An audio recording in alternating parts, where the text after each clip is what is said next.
Have you ever felt like there just aren't enough hours in the day to pursue your creative passions? We totally get that. This week, we peel back the onion of time management. It might make you want to cry, but I promise our practical tips will make it worth it in the end. Yes, time management is near and dear to my heart, just like numbers. Yeah. And I hope that we can help all of you busy creatives out there. But before we get started, we want to express our heartfelt thanks for your incredible support during our launch last week. Your feedback and reviews have been fantastic. Absolutely. You guys totally warmed our heart with our launch week support. And speaking of reviews, I want to share a wonderful review that we received from one of our listeners named Anne.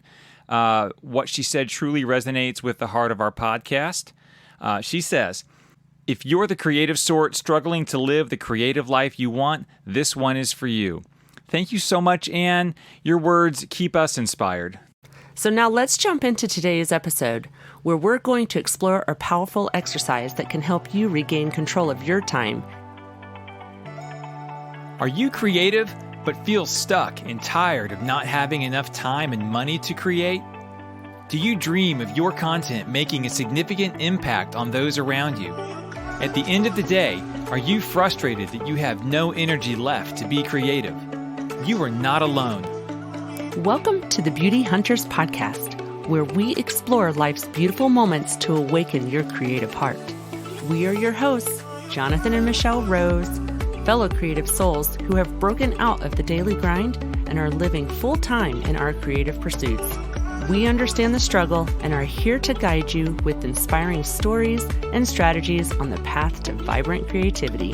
So if you're ready to take your creativity to the next level and release it into the world, then grab your coffee, tune in, and let's create a more beautiful world together.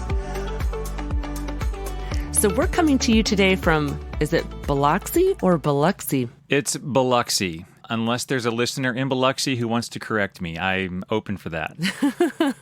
So we're coming from Biloxi, Mississippi, with a view of the Gulf right outside of our campsite. It's incredibly inspiring, and I'm super grateful that I get to be working out in the morning with the sunrise. It kind of reminds me of our journey through 75 Hard. Wouldn't those sunrise in front of the Gulf really have made a big difference and made it a lot more fun and inspiring? Oh, absolutely. I'm always inspired anytime I'm near water. It's one of my muses. I remember those days when we embarked on the 75 Hard Challenge. And for those of you who don't know what we're talking about, just Google 75 Hard. It's a very challenging exercise regimen. And we had to fit it in the middle of juggling our busy lives. And it seemed impossible, but we figured it out. We made it all the way through the whole 75-day challenge, and we learned a lot about time management along the process of that journey.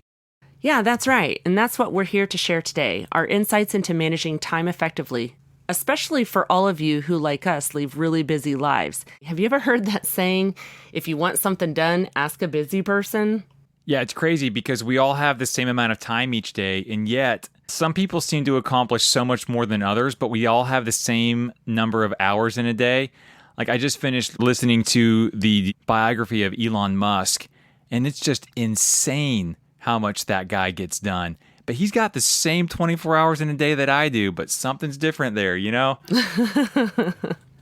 Yeah, and it's interesting because we do all have similar things that we have to get done in that same daytime, right? So like people have to go to work, pay their bills, take care of their kids, wash dishes, laundry, all that kind of stuff. Yeah, there's definitely non-negotiables in all of our schedules. Yeah. But then there's the things you have to do at the time left over, right? And I kind of look at that in two different ways. Sometimes it's your time being invested. You may not get to see what it's unto just yet, and it may not be exciting, but it is an investment. And then sometimes we're just spending our time. So how do you look at that?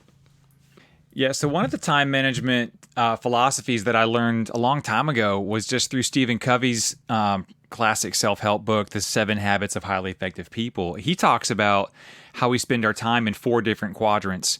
The first quadrant is those urgent and important things, just those hard and fast things in our schedule that have to get done. If we don't, everything's going to burn down, right? That's quadrant 1. Quadrant 2 is things that are not urgent, but they're important. And that's the quadrant where we actually get to invest our time into things that will yield better results for us. But then there's quadrant 3, things that are urgent but not important.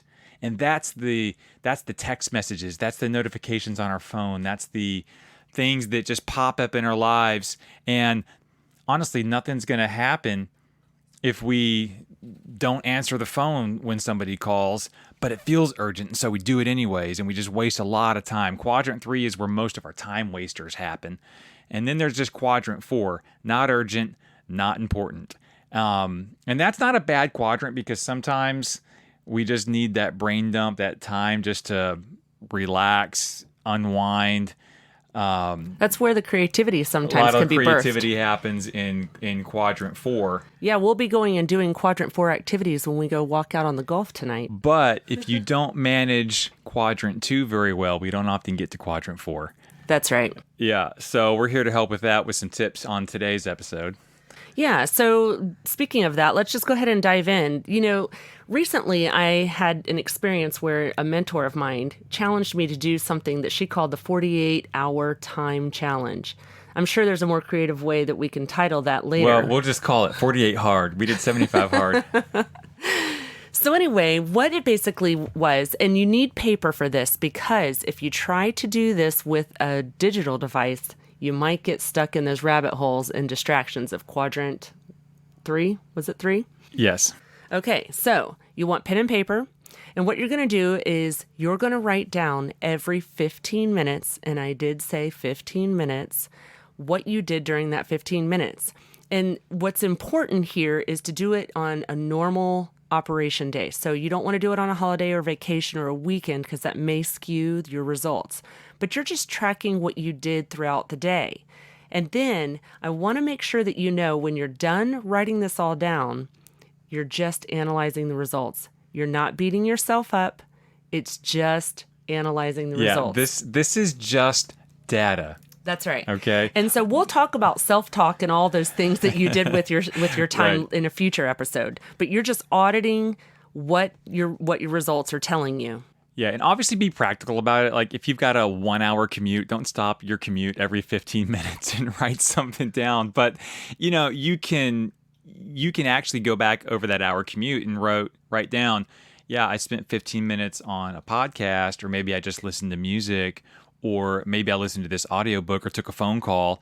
Be aware of how you're spending even that time. Right. And I want to make sure here, we know that a lot of you guys may be thinking, I'm so busy that I can't even see myself writing down every 15 minutes, and we get it.